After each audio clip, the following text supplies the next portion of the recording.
5, 4, 3, 10. Uno.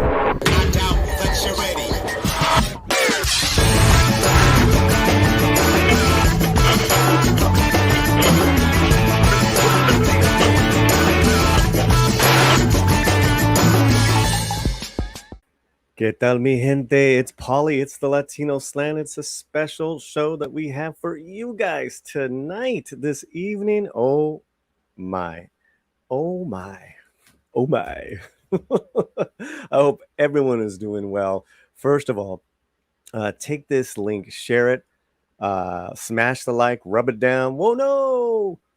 And then we're going to say hello to some people in the chat before we bring in our special guest. We have a lot of fun things happening for you guys. So let's say hello to our members first. And if you're new to, is this your first time coming to hang out here at the Slant? Just say, yeah, first time, or hey, what's up, everybody, and we will welcome you and all that good jazz. We have Sander Hammerslag, who is a member of the channel, of course, Mexican Iron Man, and we're gonna get to that in a minute. We have the OG Slantino, Odega Outlaw. I haven't seen you in a minute. It's always good seeing you. Sarai Rios is here. Hola, ¿qué tal? What's going on? It's great to have you here. Leah Rose. Hello, Leah. And we have a couple of super chats, and I want to get to them. That way we can get to our guests right away. Chris Persia comes in for $5 Canadian. Muchísimas gracias. It's like a guy with a hat, and he's going, incredible, incredible, incredible. Right on, right on. And then, of course, the great Mexican Iron Man. Number one fan, yay, yay, yay. Number one fan, yay, yay, yay. Mexican Iron Man. Gotta love it. You gotta love it, man. You gotta love it. Thank you guys so much. And Undoomed, I know he's hanging out in the green room with Loki. We've already been through a trench already, a wonderful trench, and we're going to talk about that soon. But one thing you haven't done, Doomed, is that you have not met my toothless uncle. This is for you and all those super chats.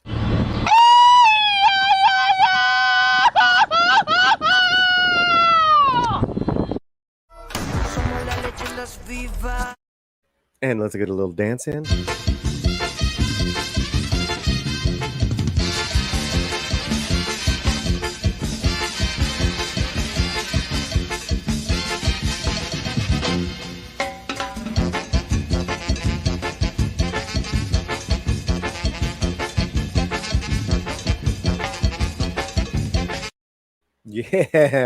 Yeah, man. That's how we greet all the newcomers, especially our first time guests. And we hung out on Midnight's Edge, and then we have kind of like communicated back and forth, and we did the your birthday stream recently. So let's bring him on, the great Undoomed, Senor.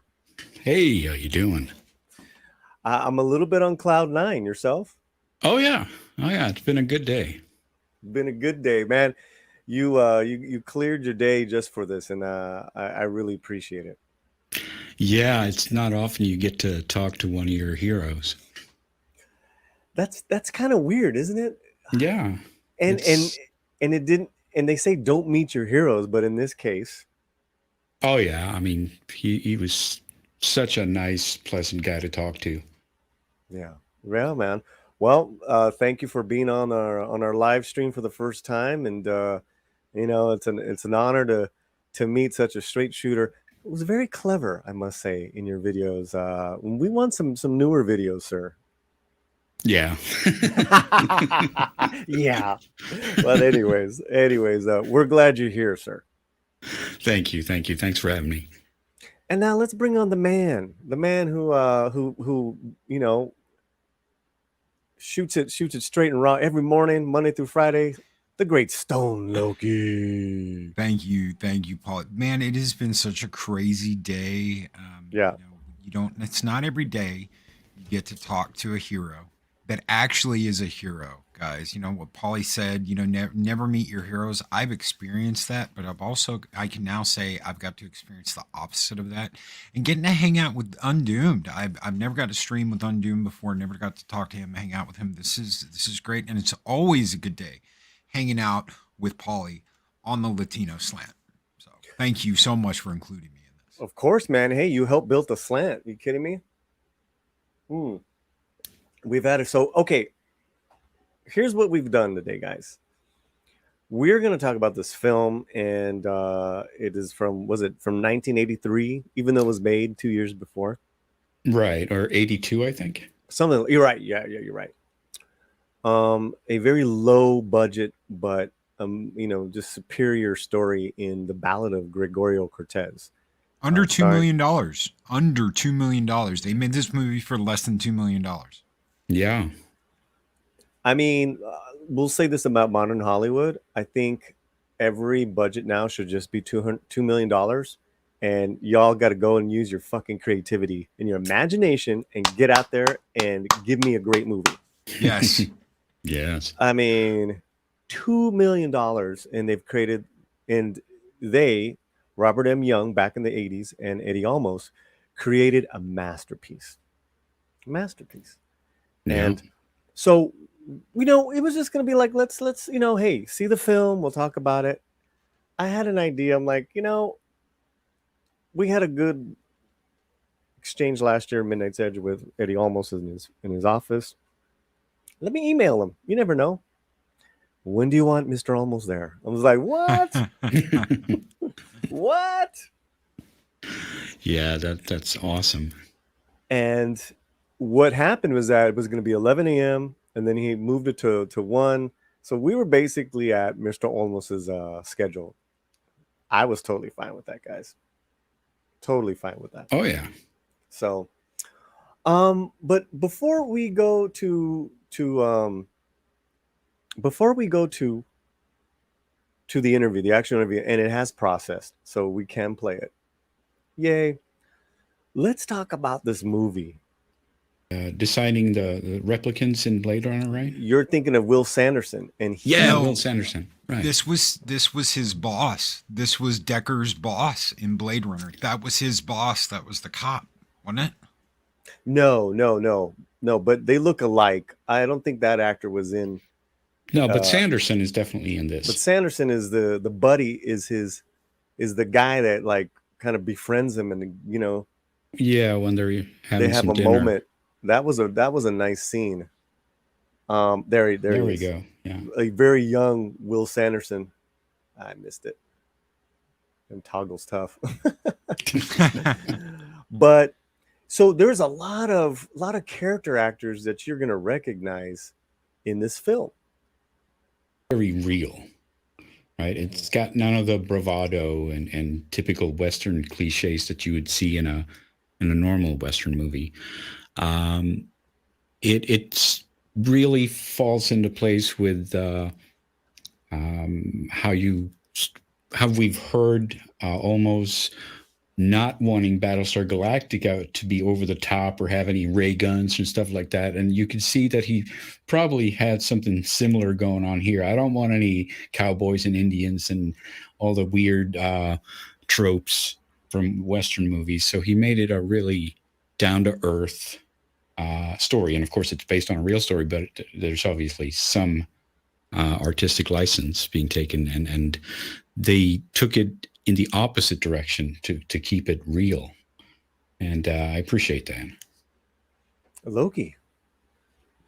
There's a scene. There's two scenes I want to go over really quick. Mm-hmm. But you showed one of them where one of the Rangers is actually jumping from one horse to another. Dude, that scared me when I saw that.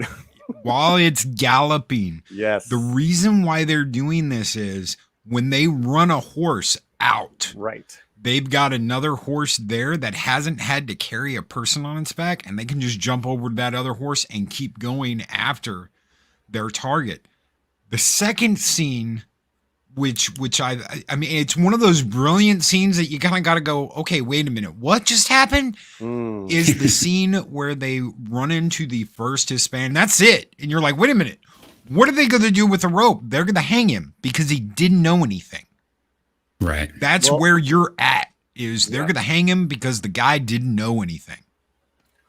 Well, a couple of things, right? And Mr. Olmos, when we bring up the interview,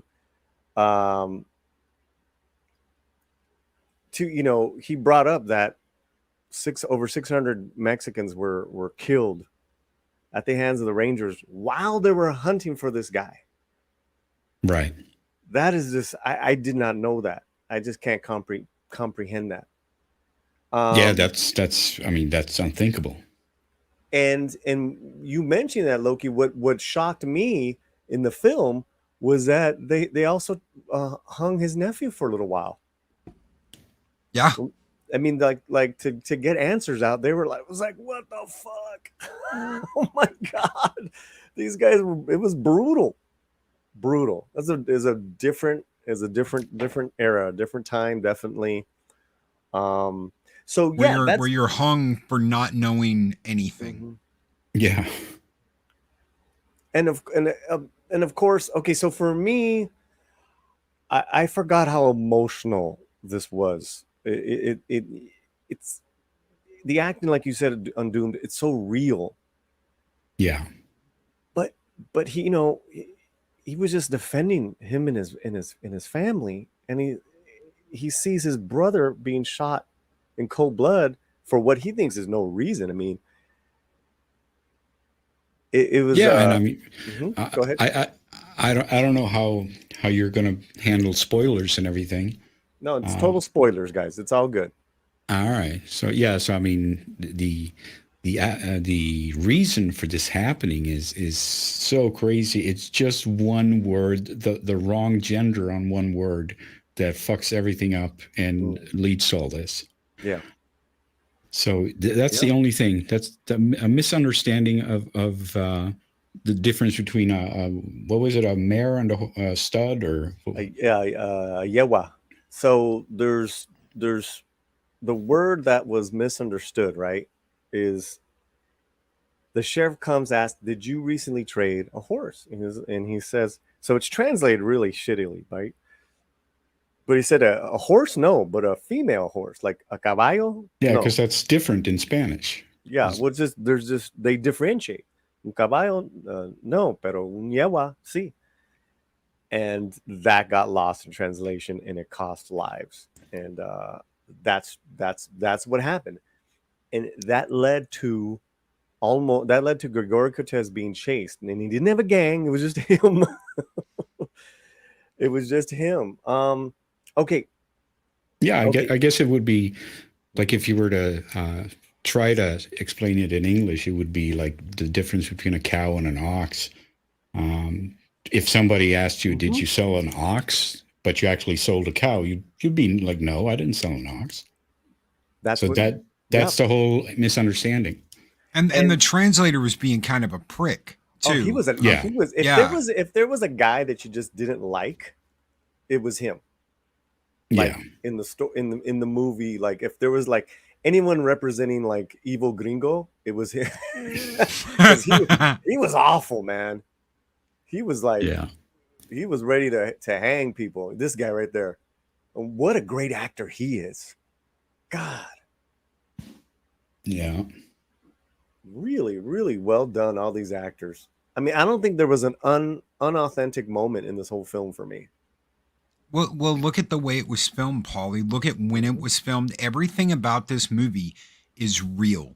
Every location, every horse, every bullet, everything in this movie is real. They do not make films like this anymore because it's cheaper now to do something on a soundstage than it is to make something real. This is a lost art form, ladies and gentlemen, and it's sad. It's sad that we have. Then you'd have to send some guy back in the computer room and go like, yeah, you got to load up Maya and you got to remodel this thing and move these objects over there. It's like, yeah, that's You're crazy. totally right. You're totally right. Um, okay, so as we go along, let's hit up another super chat.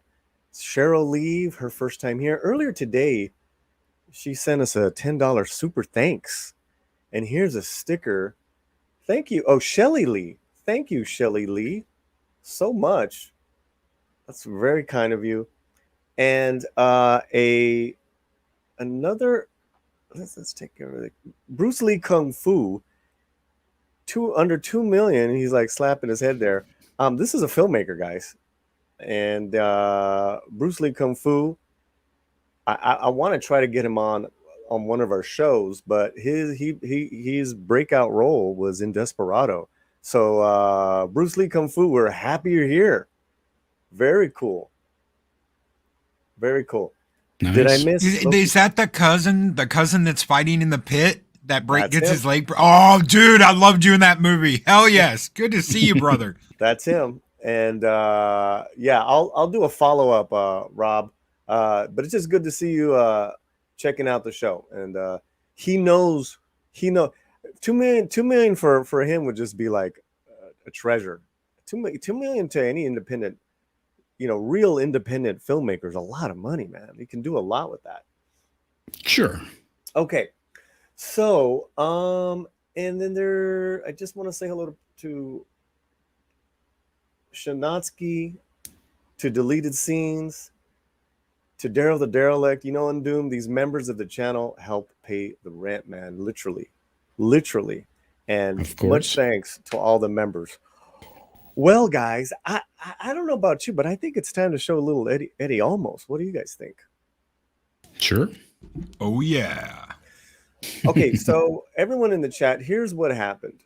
We could not have Eddie on at this time live, right? And my alarm goes off. But what we were able to do is get him a few hours ago and chat. And he, at first he was just only going to give us 10 minutes. Lo and behold, he gave us 40. So Yeah. we recorded it on Zoom. So I think it would be great to play. There's so much that he talks about, but let's hit all the ballad stuff, guys. What do you guys think? Sure. All right, let me know if this is let me know if the sound is good. Yes. Which I thought was an excellent. Loki, great. Yeah, I can hear the sound. Let's here we go. I know you're busy, so let's get right into this. I think Undoomed has a question. All right. First of all, Mr. Olmos, I'd like to say thank you for your amazing work. Certainly helped me out during some dark times, especially Battlestar Galactica.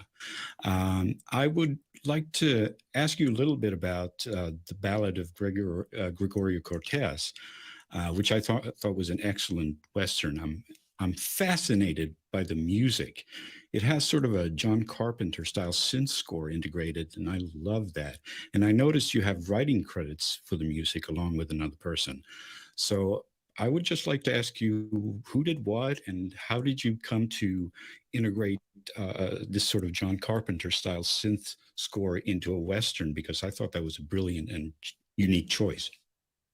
Well, actually, it was during the era it was 1981, and we had no money. So my friend Michael Lewis was a dear close friend of mine who had a synthesizer, and Herth Martinez, who is a good friend of mine from since we were like 3 years old, 4 years old, who's a brilliant guitar player. May he rest in peace. He's passed away since. This was, he passed away a couple of years ago. But anyway, it was just Herth, myself, and Michael. And Michael and I did the writing on the music. And it's pretty improvisational. And, and it was really geared more towards Chariots of Fire. Remember Chariots of Fire? Oh, yeah. Yeah, that sound school done by, I guess, was Jan Hammer, I think it was. That to me was very inspirational, and yet was it was an old. They were in the 30s, I guess, during the Second World War, right before the Second World War, that movie takes place, and it worked. And I said, you know what? Let's go synth all the way, man, instead of trying to, find musicians to come and help us and do that whole thing. I said, I got a great guitar player, so and I called Herth, and I said, Herth, can you help me? And I had a wonderful friend, David Anderley, who has passed away also, but he used to be the head. He used to head A&M Records, and he was really a great producer. He produced some great music, and we produced together in the 60s. And I had been playing music since 1960, and I played a little keyboard, played a little bit of guitar, and I used to sing and write and everything. So I was into music. And so in 1981, so Michael Lewis and myself got together, and we started the scoring of the movie, and it just locked in. And we used the ballad. And of course, the original ballad done by Dr. Americo Paredes, who wrote the book with a pistol in his hand, where was the original understanding of the corrido, and that was his doctoral thesis. And so he wrote a little book, and the book was mainly about, I'd say 30 pages out of the whole book of maybe 180 pages, 170 pages, was about the man. The rest of it was about the corrido and what it meant to the culture and how it was formed, and where it came from, and how the corridos were so important to our culture, the Latin culture, but especially the Mexican culture along the border.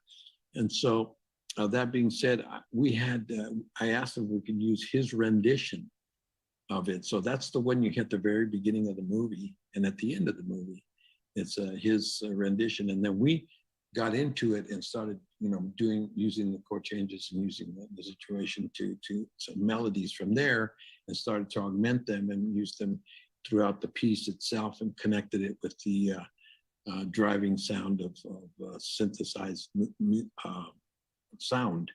And to me, it works real well. And to this day, it even works better, because now this movie is quite unusual, to be honest with you guys. It's in the National Registry of Film, and they just accepted Selena. I got that information a month ago.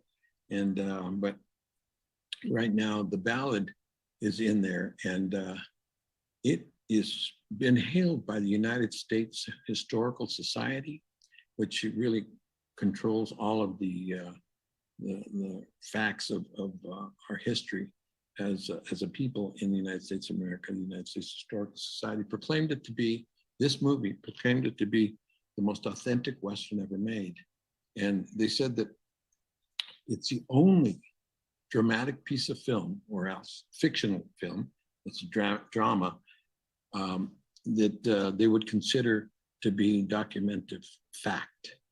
And they didn't even do it for Reds. Warren Beatty wanted to have Reds have this kind of accolade, this kind of understanding that it was so well constructed, so well understood, that it was actually documentation of the things that went on during that period of time, during the Russian Revolution. And but in our case, we didn't ask for it. We got the call and telling us that they had seen a movie, and that they considered it to be the most authentic Western ever made in the history of film. To this day, it still holds that accolade, and I'm very proud of that film. I think it's, to me, it's the best usage of film. And I've done some the Stand and Deliver, American Me, Mi Familia, Selena, Walk Out, you name it, and we've done a lot of work on film. And but I think that the Ballad of Gregorio Cortez is truly one of a kind, and it does merit that understanding. And not that the other, look at Selena's fantastic. American Me is very powerful, very strong. And Stand and Deliver is one of the most viewed films ever viewed and ever used in the history of film. More people have seen that one than almost any film ever made, because of the fact that they use it every year. Tens of thousands of teachers use it in their classroom to motivate and inspire the students, and that's been going on for almost 40 years. And so basically, the Ballad to me is the finest film, the usage of film I've ever done in my life. And so you've picked a time and a place for us here in 2022, and you guys, the Latino Slant is definitely on time to bring to light. Nice little plug there. Yes, it was. Yeah. Dude, I mean, let me just take me off for a second. I mean, bro. Yeah, that's it's. I can listen. I can watch that over and over. Yeah, it's still fascinating to me that it's like the only movie that's ever been certified by the American Historical Society as accurate. Yeah. So the next thing I think we talk about is Loki asks about Stand and Deliver, but that's a touching moment, and I don't want to take it away from you, Loki, but I do want to go ahead. Go ahead. Go ahead, brother. I do want to jump over to the next ballot question. Was it? I think it was me, but I hope everyone in the chat is enjoying. We have some wonderful people here, some wonderful new people. Make sure you say hello. We have Undoomed here. We have the great Stone Loki. Again, this is and I told you guys earlier, this is something to where it was like, this is going to be cool anyways, because Undoomed and Loki on the same stream, that's cool already, right? Then we get to talk about Eddie Olmos. Yeah, Eddie Olmos coming on was way cooler than any of us. Oh, come on, brother. Come on. We love you, man. Okay, so this was, again, this interview was done early, like literally 3-4 hours ago, and I got a chance to rest and change, but I know Loki's been at it. So let's see what this question was. Let me see what I have here. Enhances us as human beings to the fullest. It gets the best usage of our mind. You ask a deep question, man, and I almost feel bad of. We'll get if we got time. We got time. It's a big explosive story. It's where Zorro comes from. Right. That's your question. Okay. All right. That's my question. Thank you. All right. Here we go. Thanks. Parts 2, Gregorio Cortez. There's other quote unquote banditos of that before him, all including him, which inspired Zorro and the Batman, Joaquin Murrieta, Vasquez. Would you like to see some of those other heroes? I just want to tell the chat really fast. We're about to hear some breaking news. Like, I did not know this. Okay, this question of like, hey, do you want to see some other quote unquote bandito films? So just pay attention, guys, in the chat, please. This is for you guys. This is exciting. Heroes or legends. Mr. Olmos, in regards to Gregorio Cortez, there's other quote unquote banditos of that before him, all including him, which inspired Zorro and the Batman, Joaquin Murrieta, Vasquez. Would you like to see some of those other heroes or legends on the big screen? I mean, they're part of California history, part of a United States history. What's your feeling on that? You must be channeling a great understanding of what's coming. Yeah, we're in the processes right now doing Joaquin Murrieta. Oh, really? I'll be directing it. Yeah. And wait, you're probably directing that? Yeah. Did you just? Wow. Wow. But very, very, very Undoomed. It is an amazing journey we're about to take. And it's not that it's a big explosive story. It's where Zorro comes from. Yeah. Right. Yeah. Zorro came from Joaquin Murrieta and Vasquez, Tiburcio Vasquez. And those two characters make up the legendary Zorro, because the guy who wrote Zorro back in the beginning of the 20th century. Yeah, 1919. 19 when? 1919, the Curse of Capistrano.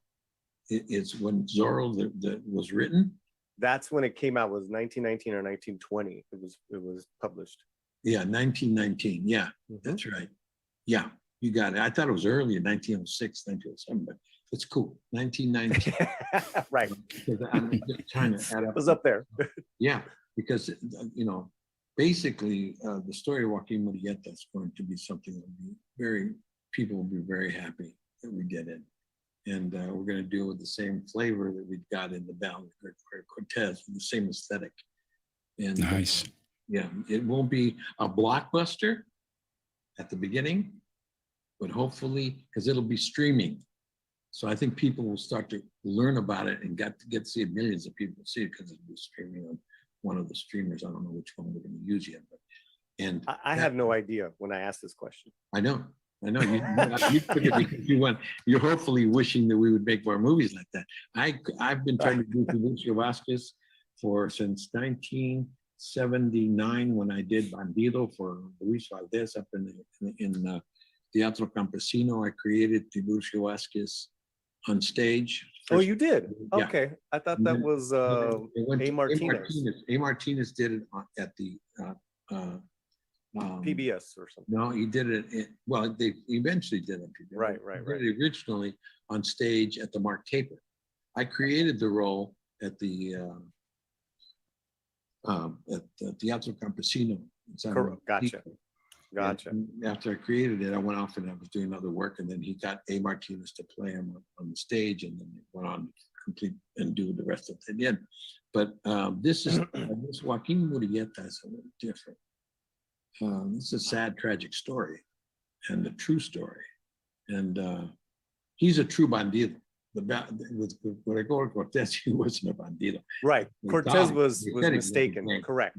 They said he was a gang guy, but real quick they found out that, not real quick, but after 600 Mexicans were killed by the Texas Rangers in a matter of a few weeks.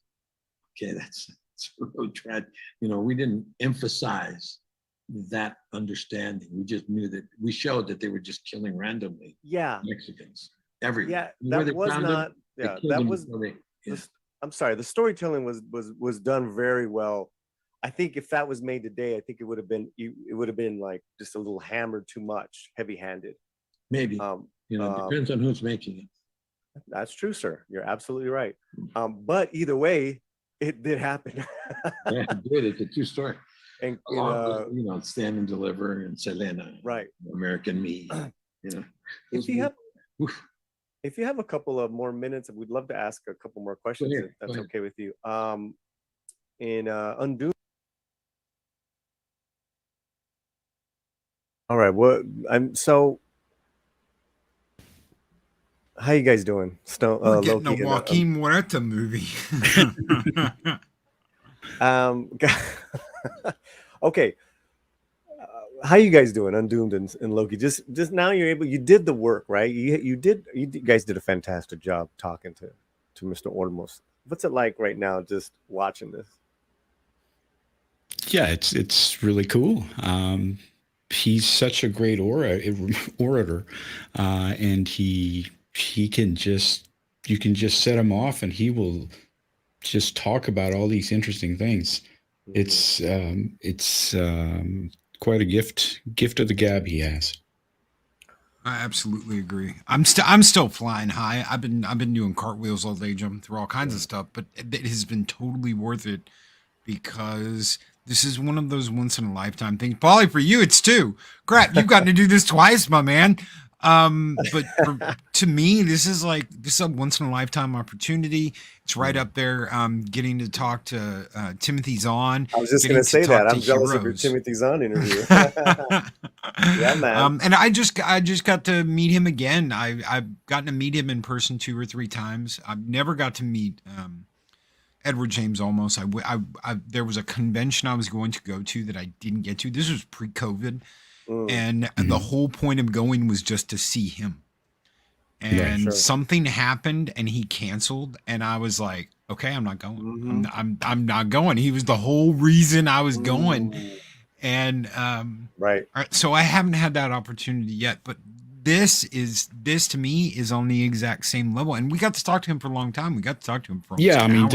this must be much better than meeting him at a convention, because there's going to be a gazillion other people there who are vying for his attention. So this was a much more intimate setting.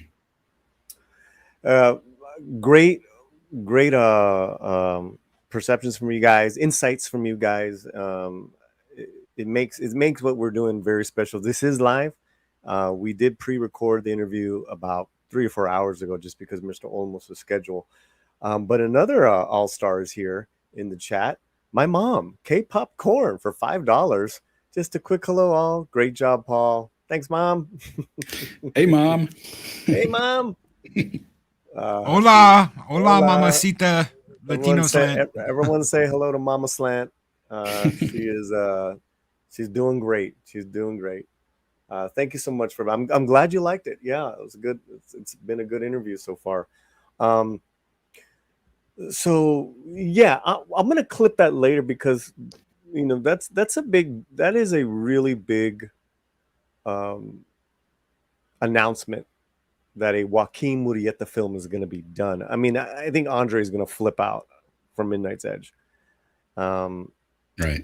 Because the Murrieta is like the number one inspiration for Zorro and Batman. And also, when Edward is involved, it's going to be. It's not going to be some CGI puke fest with people bouncing around. It's going to be real. Oh, the follow-up was like, because he said streaming, like, okay, is this going to be a limited series or a movie? I didn't get to I guess that didn't occur to any of us, because I'm just like, oh, a limited series would be like sick, because there's so much to that story. Okay, so all right, let's get back. So who had the next question? The next ballad question. Do we remember? I think has another one. Sure. So, Mr. Olmos, I understand that you came up with City Speaker. Okay, that was Blade Runner. Right. And that was really good.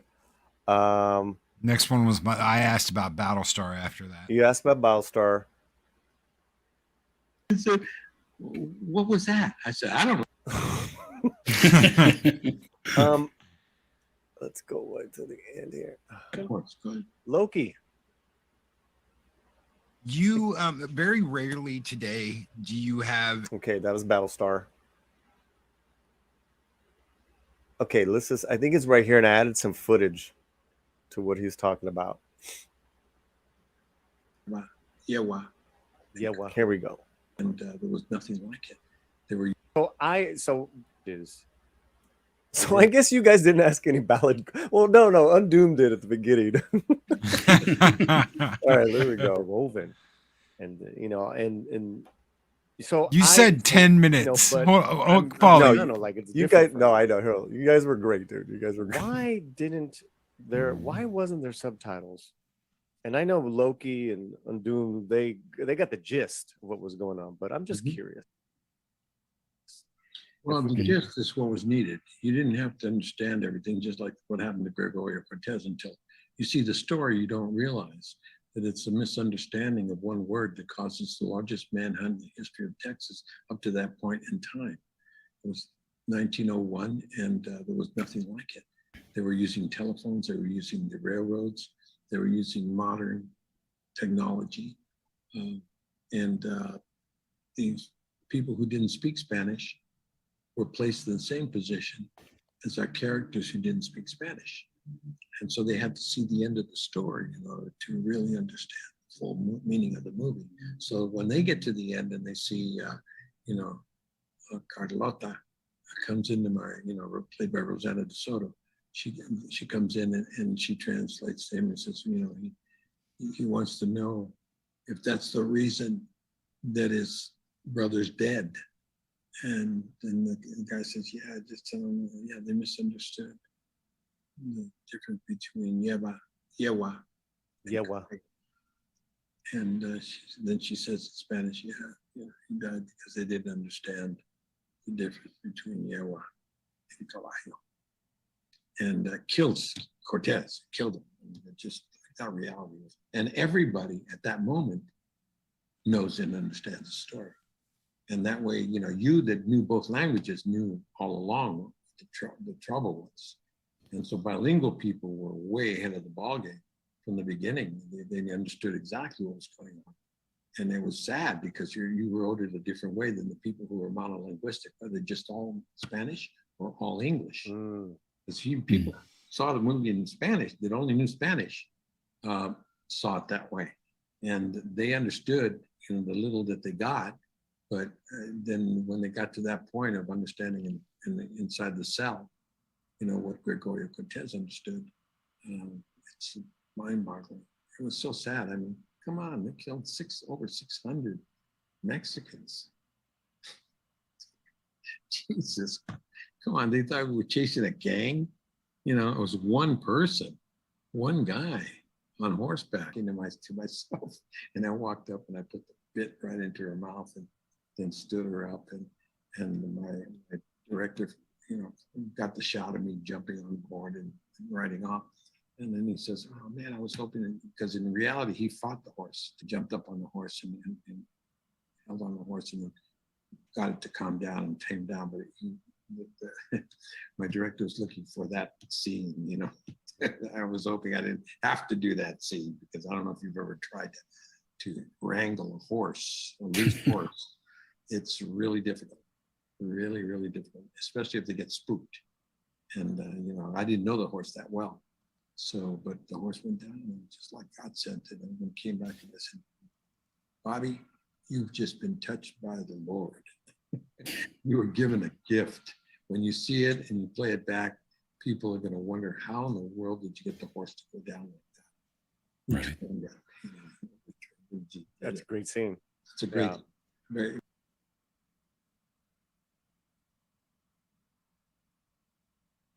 Yeah. Okay. So what we've been doing is playing just the Ballad of Gregorio Cortez questions first, so we can get that retrospective all done. And Mexican Iron Man for $9.99. Thank you so much. I want to hear all the questions that Undoomed and Loki asked. This is a fascinating interview. Okay, that's going to happen right now. But let me just finish by saying this about the Ballad of Gregorio Cortez. Is, Undoomed, you had asked me, is there a version with the subtitles? I'm like, I don't know. Let me find out. Right. Yeah. Yeah, because there absolutely is no version that I could find with subtitles. I've looked everywhere, and then we of course found out that was intentional, so that you would be a little bit off kilter when you watched it if you were not bilingual. So that made perfect sense when he explained that. And it's not like you don't understand it, because most of it is there's someone who explains it in English. But of course, then the brilliant part about that is that you get the same misunderstandings as the characters do. So you're misunderstanding Cortez as much as they are when you're just hearing their translation of it, and then at the end it's revealed that, oh my God, this was just based on this little mistake here. Loki, any closing thoughts about the Ballad? It is a wonderful movie. If you have not watched it, tune in, check it out, rent it. I know there's a couple of different places you can stream it. Buy it. It's on the Criterion Collection, so buy it. This movie was accepted into what it was, the entertainment arts. It was put in the Library of Congress, right? Right. Yeah. And it was completely restored. This is a movie you want to see. Trust me, it is an old school movie that you want to see. It's beautifully filmed. Everything about it is absolutely real. You will believe that this is actually going on back in 1901. You will believe that. There's nothing fake about this movie. There is nothing, they didn't pull any punches.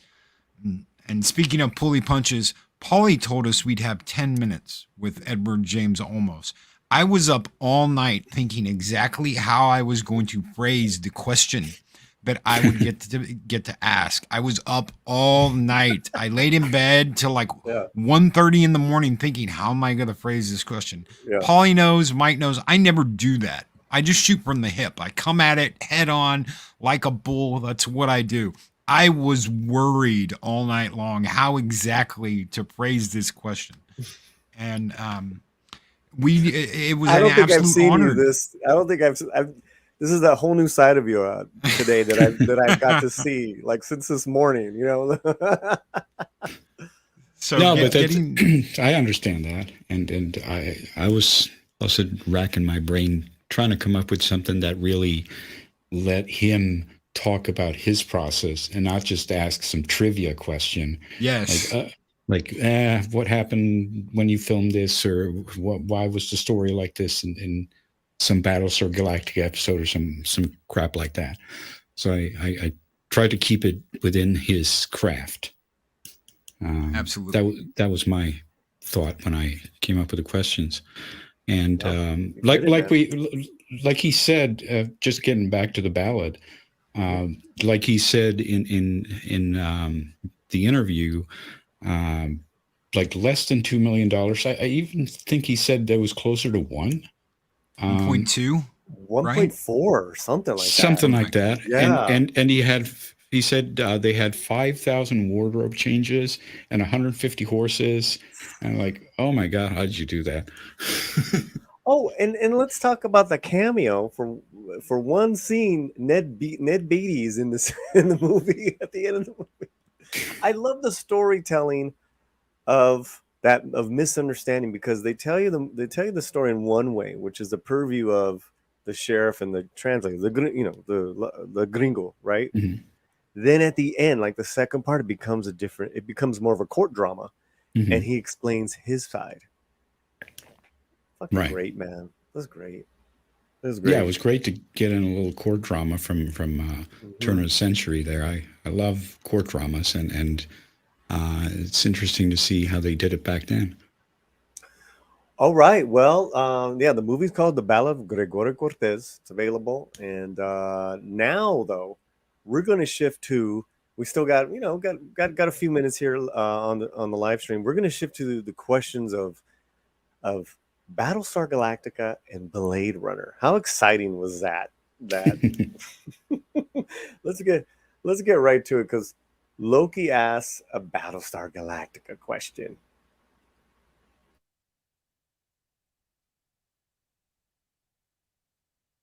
You very rarely today do you have a remake that lives up to the original product that came out. I hate hearing my own voice on the set of Battlestar Galactica, and You sound good, man. took the original spot of a man named Lauren Green, who did a great job as Adama. But you came in, sir, and you said, I'm gonna turn around and I'm gonna hit the bully as hard as I can in the nose and make him think twice about coming after me again. And Eddie, you are Adama. You are Bill Adama. There's absolutely no question. Did you know when they were like, okay, we're gonna do this mini series, it might lead to something? Did you have any idea when you walked on the set of Battlestar Galactica that you would be changing sci-fi forever because of your role as Bill Adama? No. The Battlestar Galactica, to me, has become a centerpiece to the future of humanity. Because if you've seen it, you'll be able to handle nuclear holocaust. Because under any circumstances, whether you lose every single person you know, whether you've lost every single human being that you know, and there's only a few people left on the planet, you're going to have to keep going. You have to sustain and move forward and find your way. You're not, because if you hadn't seen Battlestar, you'll want to commit suicide. You won't want to live inside of the story. Right. Well, Mr. Olmos, thank you for all your time. I do have one final question back.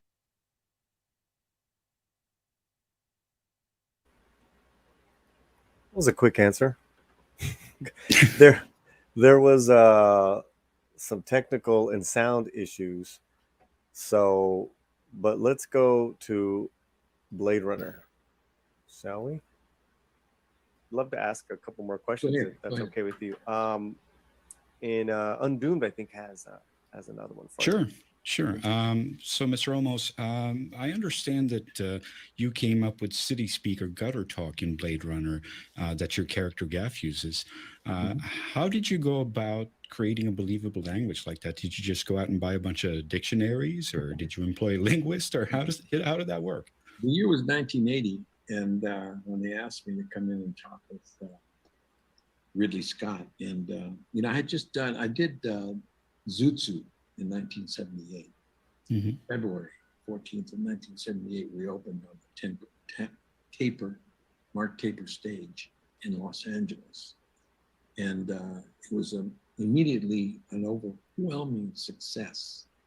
And just like people were unbelievably moved by the piece, and my character especially came to light. El Pachuco became, now it's an integral part of our culture, and the Pachucos from, you know, the Armenian Pachuco came out, and the Italian Pachuco came out, and you know, they used to, each culture had their Pachuco. Right. Pachuquismo was an attitude. It was that they wore their pride, their self-esteem, their self-respect as a shield in front of them, so that, you know, you couldn't see anything other than that, which is nothing wrong with that, except that, you know, life is much more getting to know somebody by understanding how the vulnerabilities and who they are as people, and how much they give and take, and with the Pachuco, you get deeper than what you see. And if you want to, you look at me, you better be understanding that, why are you looking at me? The question goes right back to the person that was looking at them. So, what are you looking at? I say, ¿Qué tú quieres? Huh? What is it? I say, and right at your conflict, you're in conflict immediately. And so anyway, I had done Pachuco, and I got asked to do an indigenous Mohawk Indian First Nation person, and I turned it down at first. And I told the director, he came to me when I was doing Zootsuit. He says, I got this movie that I really need you for, and it's called Wolfen. And I said, listen, man, you want me to play a Mohawk Indian? The script is superb, everything's wonderful. Go out and find yourself a Native American. You know, go find, no, I said, go out and find yourself a Mohawk, a real one. Go to New York, find yourself a Mohawk, and bring them in and give them the job. And I said, and if you don't find him, if you can't find an indigenous person, come back to me, but we're gonna go to the American Indian movement, AIM. We're gonna go to AIM, and all the chiefs of all the nations in the United States are part of AIM.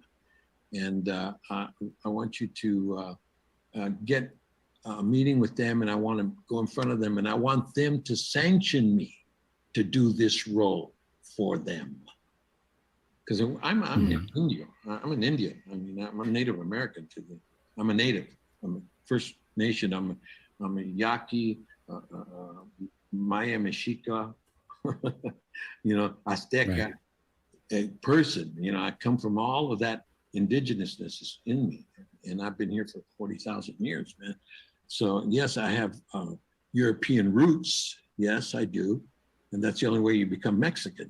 You get European and the Native Americans and the Native and First Nation people, and they combined together and they created the Mexican. That's what the Mexican. That's una mezclada. So that being said, you know, went ahead and they finally got me clearance, and I went ahead and did that role. Well, Ridley heard about it, and Ridley calls me up and says, "Hey man, you know, I'd like to have you doing work with me." And I said, "Oh, Ridley, you know, it'd be an honor," because I'd seen his Duelist, I'd seen other movies. He had done 2 movies by that time, and the Blade Runner was the next one. He was a brilliant production designer. That's really what his forte was. He was a great director because he had directed many television commercials, but his real true gift was in production value, and you could see it in every movie he made. Right. And so that being said, he asked me, and I said, you know, I would like to do this film with you. You know, I said, I really would, because it was a small role. Walk in, I go find Decker, I take him to go see the captain, I take him around to look for the guides, and then I'm gone till the end of the movie. And it really was like a glorified, walkthrough. And there was no depth to the character. And I said, I'll do this for you, but I want to do something. If you want me to do this, I'll only do it on one condition. I want to speak 10 languages. I want to be a multicultural person, so that in 2019, this was 1980, and we're talking 2019, that's 40 years.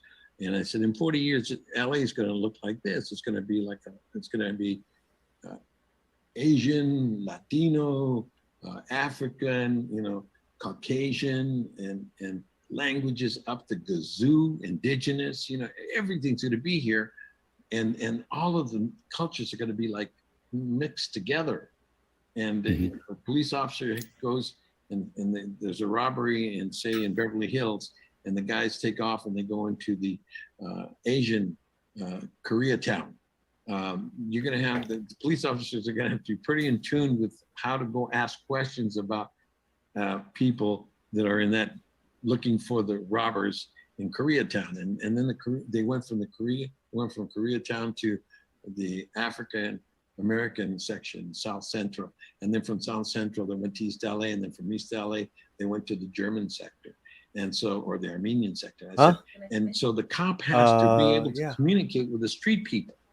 So my cop in 2019 is going to speak like 10 languages. And he goes, the well, camera what does it right sound there. like? I say, well, it sounds like, that's the camera. Hello, cabrón. He looks at me, he looked at me and said, what was that? I said, I don't know. It's just a bunch of sound tones right now. I said, I have to go and learn what I'm talking about. I have to learn it, but I'm going to call it city speak, and it's going to be real dialogue.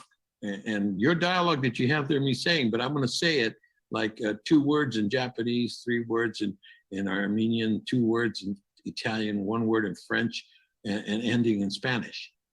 And I said, oh, shit. I said, yeah, just subtitle it if you want to. No, it doesn't really fucking matter. I mean, it doesn't matter at all. My character is not driving the plot. Right. I'm a character development character that helps you understand the lead character. Now, and of course, they put that they overdubbed that voice saying, narrative, talking about, city speak, and everybody spoke it. Bullshit. He didn't speak it. Nobody spoke it.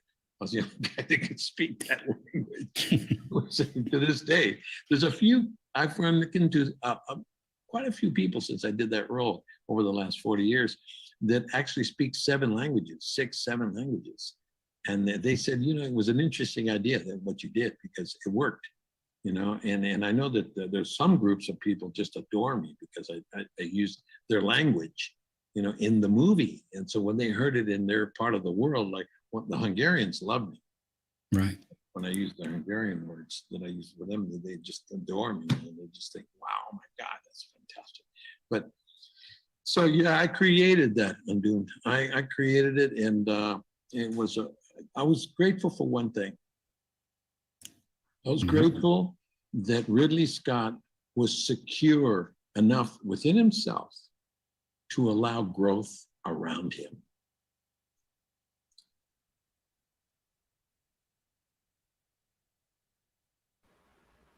Sorry about my hot mic, but Undoomed, that was excellent, sir. Yeah, I still can't get over the fact that I just saw my name come out of Admiral Adama's mouth. That's right, he did. He did. Oh man, what a great question, man. That was just amazing. And what we're gonna do is we have the full interview, and we'll put that up, because there's so much, right? But go ahead, Undoomed. You were saying? No, go ahead. No, that's just it. And I think we're gonna finish this by with Stone Loki's question about Stand and Deliver, which is pretty good. Just the chat. I hope you're enjoying this. 48 live people in the chat. Thank you guys so much. Everyone's been absolutely. I'm just hope that you guys. I'm happy you guys are appreciating Mr. Olmos's time. He gave us over 45 minutes of his time. Yeah, that was amazing considering he was like just planning on 10. I guess he enjoyed himself. 10 minutes. Yeah. He gave us 10. He was going to give us 10 minutes, and we got 10 minutes, almost yeah. an hour. And, well, let's wrap it up in a sense of Mr. Olmos's interview with Loki's question in regards to it wasn't just your typical question about Stand and Deliver. So it's personal. I said that last night. I said I've got something very personal to ask him, and it was a great question. It meant a lot to me to get to talk to him, and I wanted to make sure he knew just how much his work in Stand and Deliver meant to me, and how it affected it. This movie affected my life. It affected my family's life. Mm-hmm. So I wanted to make sure he knew that and how much it meant to us. All right, well, here we go with not me, my silly face, but Loki. About 30 years ago, my father retired from the U.S. Navy. He was a pilot. He was a S-3A Viking pilot. He flew jets off of carriers. And he decided to retire after 20 years. And he sat us all down and said, I'm going to go back to college and I'm going to become a teacher. And I didn't understand at first. I said, how can you go from flying jets off of aircraft carriers to being a teacher? And a couple of days later, I asked him that question, and we sat down that night and we watched Stand and Deliver. It was the very first time I'd seen that. You are the reason why I know how to multiply by 9 so easily as well, sir. But did you ever, yeah, the finger man. Are you the finger man? I'm the finger man. I can times by, I multiply by 9. I love it. I absolutely love it. It's my favorite part in the entire movie. But did you ever imagine that through film, through your art, through your craft, that you would inspire so many people? He played that movie, like you said, he played that movie every year for his kids. He played that movie every year for 15 years while he was teaching for his kids. Did you ever imagine you would inspire someone like that? No, because emotionally I say that because I'm crying right now. It's an understanding. We are born to die. In between, you got to fill it with happiness. That's the only thing life asks of you. Just be happy. And it's hard. It's hard to be happy. There's just so much of life that gets in the way, and we allow it to get in the way. And all of a sudden, something happens, and there's a moment in time when it's like what they say, catching lightning in a bottle. It's impossible, and yet here you go. We did it. And that movie is one of a kind, just like the Ballad. Stand and Deliver is one of a kind. And believe me when I tell you, that film has inspired, motivated not only the students, but the teacher. I can't imagine being a teacher and playing that song, that movie for my students before the school year starts, and played for them, or through the school year sometime, and they play for them, and then have to get in front of that group of kids and teach them after they see what this teacher could do and did, and how he did it, and how he motivated, and how he inspired them, and how he became not only a teacher, he became a life force of understanding for them. Because mathematics is a language. It's like French or German or Polish. It's just Japanese or Chinese. It's very, very, it's good for us in understanding. And it's critical thinking is the most important aspect, one of the most important aspects of the brain. And it enhances us as human beings to the fullest. It gets the best usage of our mind going. That and music are connected even. But this guy, Jaime Escalante, inspired teachers all over the world, not only in the United States, but all over the world. And we did that movie. And when we're doing it, we did it for like 1.2 million. Matter of fact, that was the same budget that we did for the Ballad of Gregorio Cortez. And that had like 1,500, it had 150 horses, 5,000 wardrobe changes. We went to 3 states of the Union, New Mexico, Colorado, and Texas. We had period cars, period trains, and we did it for 1.2 million. And that's really inexpensive, even then in 1981. This was done in 1988, the Ballad and the Stand and Deliver, and that was 1.2 million also. And we did it in 24 days. It was wonderfully done. And again, the beauty of Stand and Deliver is the story, Loki. The story is what grabs you. And then, of course, we brought it to light because everybody rose to the level of expectation, and you couldn't do anything less than that. That's part of the movie. And Jaime Escalante was at my side every minute of every shot that I ever did for that movie. He was there. And he would be standing like this and be watching me. And then I'd finish the scene and he'd go, really too much. And I knew that if he gave me the thumbs up, that I had done it well, and then we could go on, And it was amazing. It was a blessing, and your father is a blessing. What an inspiration that movie has been to not only your dad, but to a lot of teachers have come up to me and said, I saw your movie Stand and Deliver when I was a kid, and I wanted to be a teacher. And I want to thank you for that movie. And I go, thank you for your life. You have literally he crossed. I mean, at one point, your father was a brilliant, he had to be an engineer. In order to be a fighter pilot and landing on aircraft carriers, you got to be really together. You have to understand math, high intent. And you have to understand all there is to be a lieutenant, colonel, to fly these jets and land them.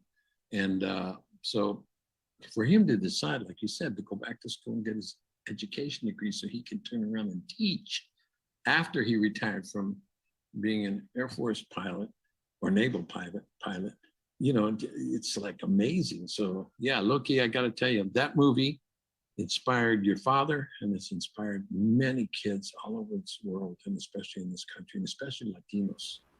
Oh man, it's like a glass of water in the desert. That's all I can tell you. You have inspired people as well, just like Jaime Escalante. Well, yeah, I performed the piece. I made that character come to life, Loki. But if imitation is the highest form of flattery, I imitated that man to the finest ever. That was not me. That was me seeing him the way he worked, and then me taking that and doing it exactly as I saw him. And my expertise is duplicating human behavior. And I can do it. And I can do my own sense of what it is, or I can see somebody else do it and I can duplicate it, and bringing truth to the moment inside of a performance. But the real deal, that guy did it. I mean, that was truth at the highest level, just like the Ballad of Gregorio Cortez. That was truth to the highest level. And that's why it's so sad. And the older it gets, the better it gets. Both movies, both films are better now than they were the day we finished them. One in 1987, we finished the Stand and Deliver. And 1981, we finished the Ballad, but it didn't come out till 1983. And Stand and Deliver came out in 1988. Mr. So Olmos, humble. in regards So to humble. Gregorio Right. Cortez, I mean, there's other quote unquote banditos. What did I do? Of that. Okay. You got the So humble. I Man. got too the many man screens, is yeah. humble. Yeah. The man is It- so humble because he is just as much a part of that as Jaime. He can say, well, I imitated him. That's what I do. If it wasn't for him doing that and doing it the way he did it, I don't think it would have been as impactful So the man is so humble, and you Yeah. know that's a wonderful guy. You know it when someone's that humble. It's Yeah, a beautiful yeah. thing to see. And just imagine the legacy of that movie, not just that has it inspired so many teachers and students, but just imagine the millions know of that. people who can do the 9 table now. I mean, no teacher ever taught me that. I learned that from the movie. Right? Yeah, and you missed his face when I was saying, you're the reason why I learned how to multiply by 9, and he's like, the finger man. And I'm like, yes, the finger man. He's Yeah. smiling from ear to ear, guys. He's smiling on camera. He Well, did the you made exact it- same thing when He I talked choked up about. listening to you ask your question, bro. I don't know if you got that. I did. He choked up. Yeah. And this guy, this this guy's the real deal, man. And I live with an actor, and the real ones, right? The ones that put their heart and their souls into these characters. You're just like, you remember. We remember these movies now. What movies that are coming out now that we are gonna really remember? Yeah, you got know, me. Paulie, I don't I call it- remember. Paulie, I call it disposable entertainment. It's the disposable entertainment that you Oh, see yeah. once, and you're like, I'm never gonna watch this again. Mhm. I can't think of one thing Edward Olmos has been in Edward James Olmos has been in that I haven't watched at least twice. Mhm. It's timeless entertainment. I mean, 100%. Undoomed, you were gonna say something? No. I was just listening. I guess I was just agreeing. I was just basically going to interject that today we just have like McDonald's burgers worth of entertainment. It's just scarf it down and forget about it. Yeah.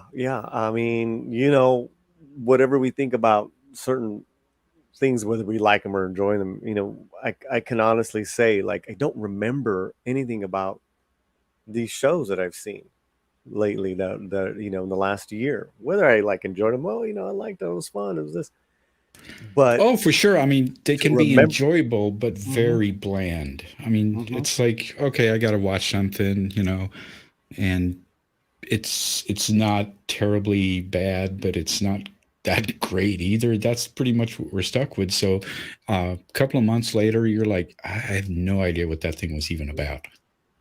Yeah, you're absolutely right.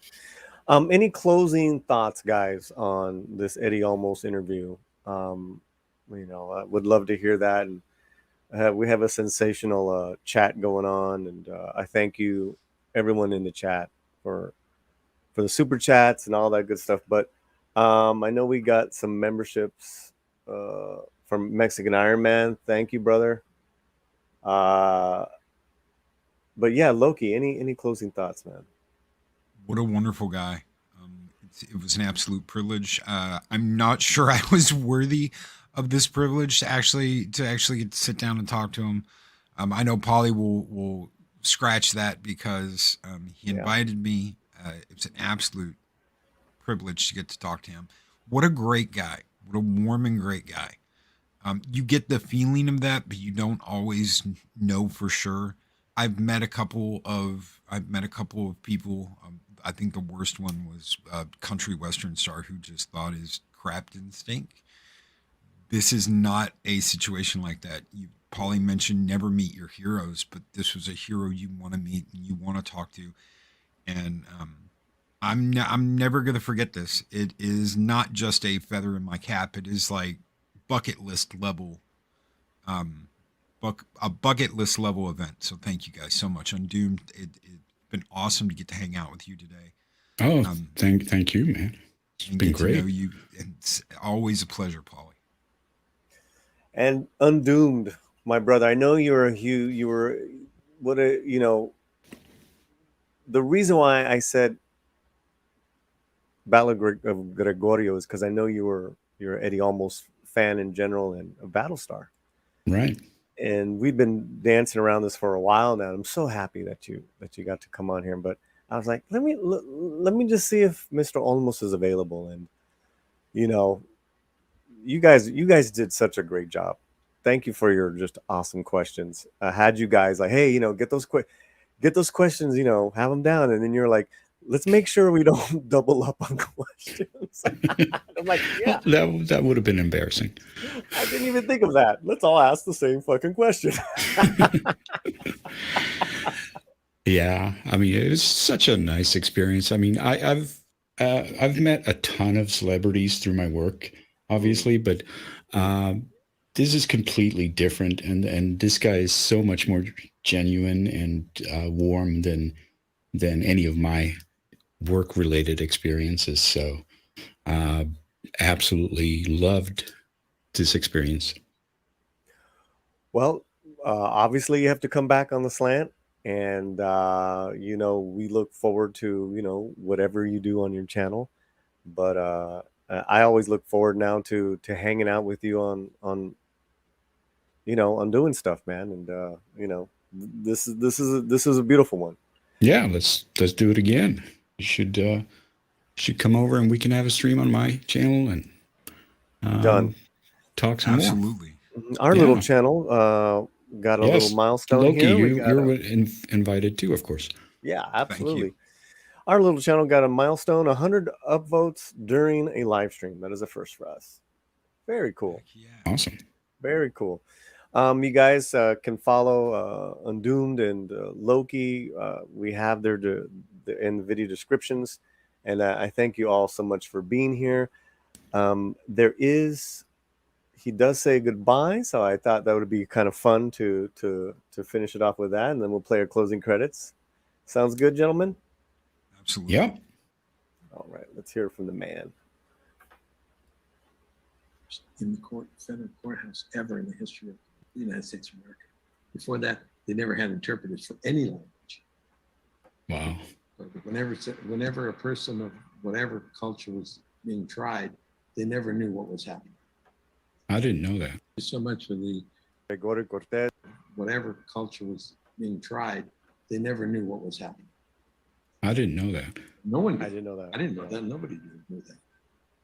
And so- Well, the movie is called The Ballad of Gregorio Cortez. People, if you haven't seen it, rush out, order it.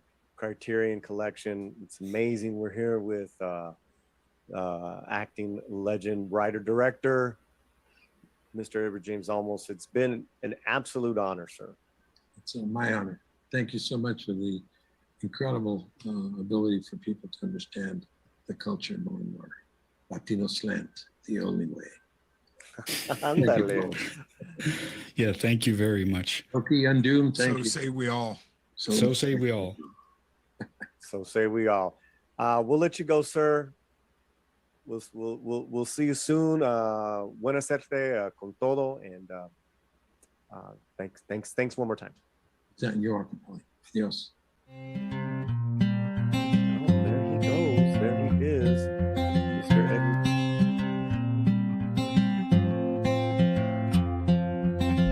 Little mama, what you do to me? I can't live alone and I can't be free.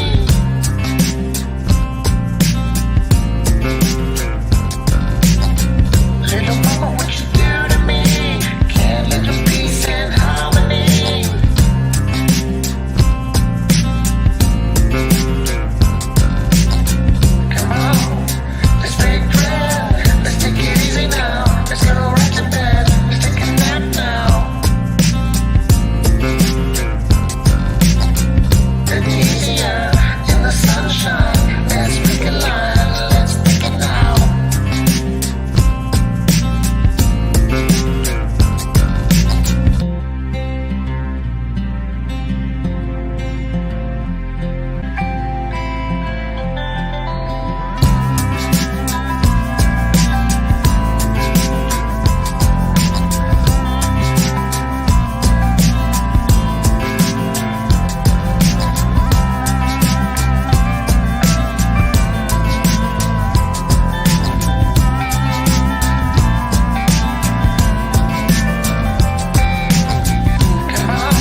sunshine. Thank you to all the members. You guys are awesome.